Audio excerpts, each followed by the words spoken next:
All right, we're on hole number 3 of the Fuji Open. We're in Monday's practice round in the rookie division.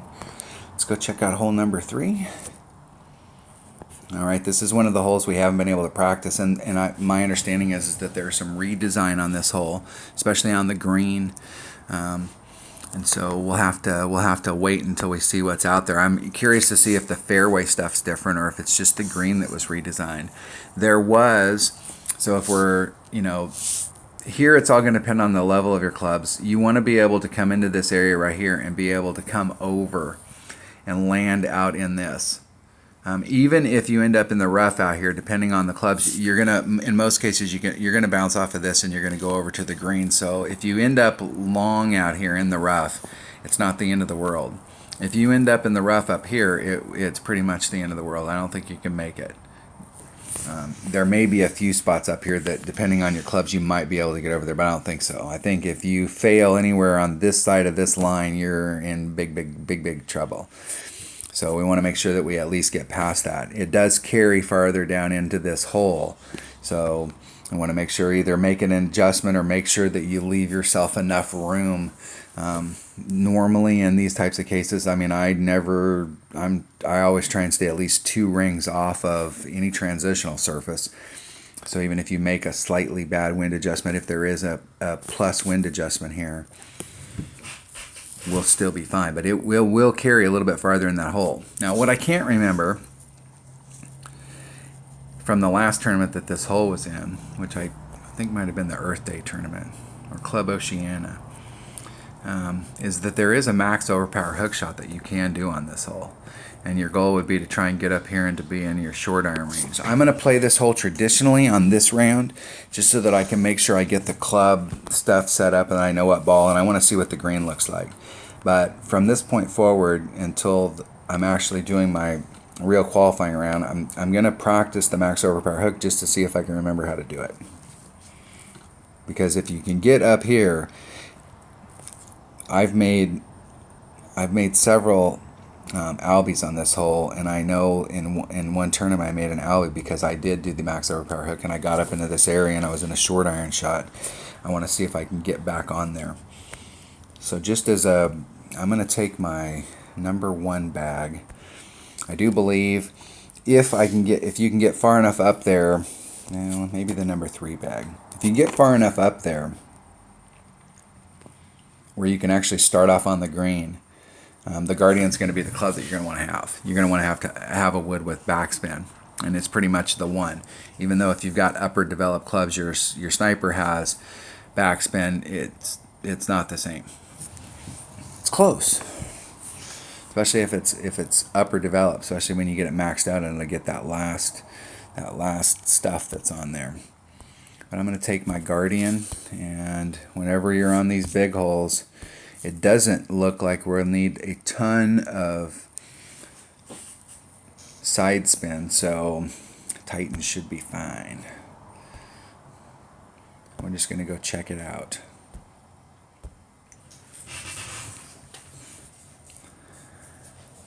I need to remember how to do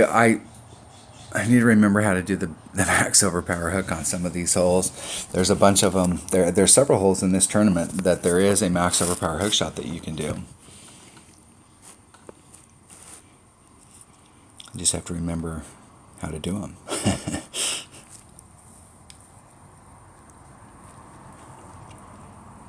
So if we're doing the max overpower hook, we're definitely going to be hitting over to this side, and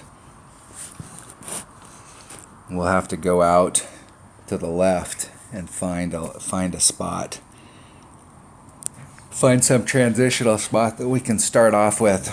Set our ball. What you do is you go to the left about 2 1/4 ring sets, and find a transitional line between one of the cuts that your ball guide can follow perfectly. Take the wind out. That way you get rid of that variable. And so this is the traditional shot here. You're coming up into the area, and I don't think we're going to need max topspin. But you got to have enough topspin to clear that other side. Now it is going to carry just a little bit farther, so you can help yourself by cheating to the right and then put a little bit of curl on it, a little bit of left-hand curl. So that's about a ring and a half. And we'll see how much extra it carries. So I put a little bit of right hand or left hand curl on it just to bring it back. Isn't it perfect? Now watch the landing zone here. This is the key thing on your account, is watch that landing zone. Okay, we have plenty of room right there. And that was almost too much topspin. And it would have been too much topspin if I hadn't moved it to the right.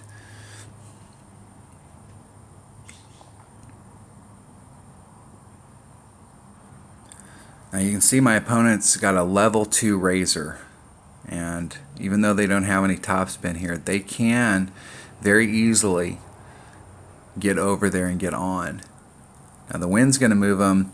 That razor, wind's going to move them forward. I don't know that they need to use max overpower here. And they didn't adjust for the wind, and then they hit it great to the left, so it's definitely going to be left of the cup.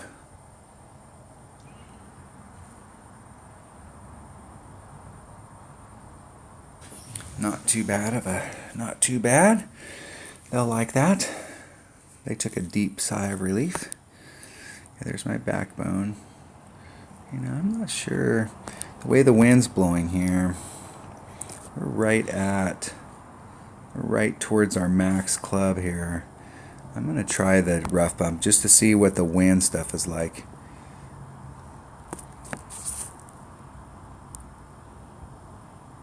And the other way is to just do it exactly like our opponent did.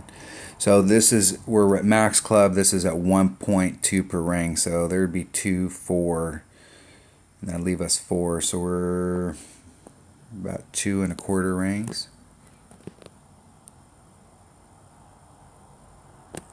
Hitting it great to the left. Let's see if the wind adjustment was right. Yeah. Great to the left. I still think the rough bump is still a viable shot for us. It's a very narrow little area there. So if you're playing in one-on-one, when you're playing in one-on-one and you're ever doing a rough bump, look at the wind. If you got a big headwind, rough bumps are dangerous because it's going to push that ball back in its original flight path, and it could be very dangerous. If you have tailwind, it's not quite as dangerous, but it's still pretty dangerous. If you have side wind, when you move it, you're still in the cut of rough that you're trying to rough bump out of. So if you hit it great to the left or you hit it great to the right, it's still going to end up in the spot. That's a great time to do a rough bump. But I still think that the rough bump is still going to be a viable way to get on here. And that was just a pure wind adjustment. So let's think that was 2.8, and it's 1.2, so there was 2.4. So that left me 4, so that would be about 2 1/3 rings, and I was about 2 1/4, right in that neighborhood. But I still think that the rough bump is still going to be a viable shot for us there, it looks like. And I really like that rough bump. Trying to bounce it over from the other side to get up there is not going to be, that it's not that you won't have a shot at Albie, but I think if you want your best shot at Albie, starting off on the green side and moving it towards the green is going to be a better way to go. The other thing there is you notice where my red line was at when I hit out there. So I mean, that's purely, if you wanted to do the backspin shot on the green, so let's make some notes here. If we wanted to do backspin shots on the green, if we were doing an extra mile on a Titan, and we were doing the traditional shot, then what you might want to bring for your secondary club is a Saturn. Because there was enough room from where I hit right there that even if we hadn't got quite that far out there, we still would have been able to start the Saturn off on the fringe and backspin it back towards the hole. So picking which, now here's the thing. If you bring a Saturn, it has enough backspin that you could backspin it in the hole, but the Saturn still has good ball guide and you could do the rough bump. If you bring any other club that you have as far as a long iron and it doesn't have backspin, you may be relegated to only being able to do the rough bump and have that serious shot at Albie. And that, I mean, that's a pretty, I mean, you can see how close that was for Albie. So there's still some things that we could work on that hole just to kind of help ourselves out. But I like where we were when it landed, and I like the fact that the rough bump is still available to us. All right, that was hole number 3 of the Fuji Open tournament and Monday's practice round of the rookie division. Thanks for watching.